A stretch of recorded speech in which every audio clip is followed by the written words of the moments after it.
We're following developments on Operation Fast and Furious. There are new accusations that the White House is stonewalling a House investigation of the botched gun-running sting. One GOP lawmaker saying the White House is now trying to block a key witness from talking to his committee.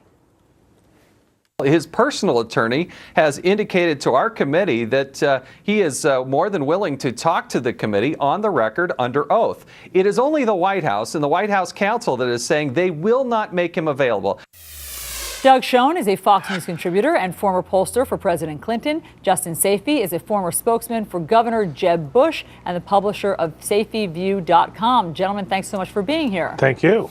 Doug? Good morning, Allison. Good morning. I'll start with you, Sure. Doug. So Republican lawmakers who are investigating Operation Fast and Furious want to speak to Kevin O'Reilly. Right. He is a former national security staffer. He apparently has some emails. He exchanged some emails that they're interested in looking at. Why would the White House block that access? Well, I think for very valid reasons, because of executive privilege, because of separation of powers. This is nothing more, I think, than a fishing expedition in an election year, and I think the White House is exercising what is right, reasonable, and appropriate judgment. Justin, is this a fishing expedition, or do they have some indication that the emails hold some important information?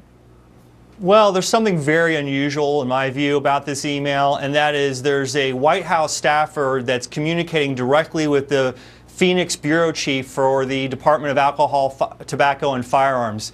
That's not the proper chain of command. It's a direct link from the lower level, or the local level of the Bureau of Alcohol, Tobacco, and Firearms directly into the White House. And the fact that the White House will not allow this witness, who's apparently willing to testify, the fact that they're blocking this willing witness's testimony just raises more questions about what is the White House hiding. Why aren't they willing to be more transparent about this, especially given all the questions that have already been raised about this entire operation, Fast and Furious? And Doug, isn't that just it? I mean, we all know at this point that something went terribly wrong with Operation Fast and Furious. So the subterfuge by the White House makes it seem as though there's something to hide. Well, I don't think it's subterfuge to basically say that because some Republicans object to communication outside what they think is the normal channels of discussion and communication, that there should be subpoena after subpoena for documents. I mean, to me, it is a completely valid case for executive privilege. There's been no showing that Mr. O'Neill knows anything that is directly relevant, and the fact that his attorney is willing to make him available doesn't say to me that it should overcome the overarching right of the president to have his communications and that of his staff be private. Well, I mean, Doug, you say that there's no indication that there's anything in the emails, but of course we do know a couple of excerpts, which is that he was exchanging, as Justin said, this dialogue with the head of the Phoenix office of ATF, in which he says things like, listen, you didn't get this from me, and don't let, the home office know that I'm sending you this. Doesn't that alone, Justin, raise some eyebrows?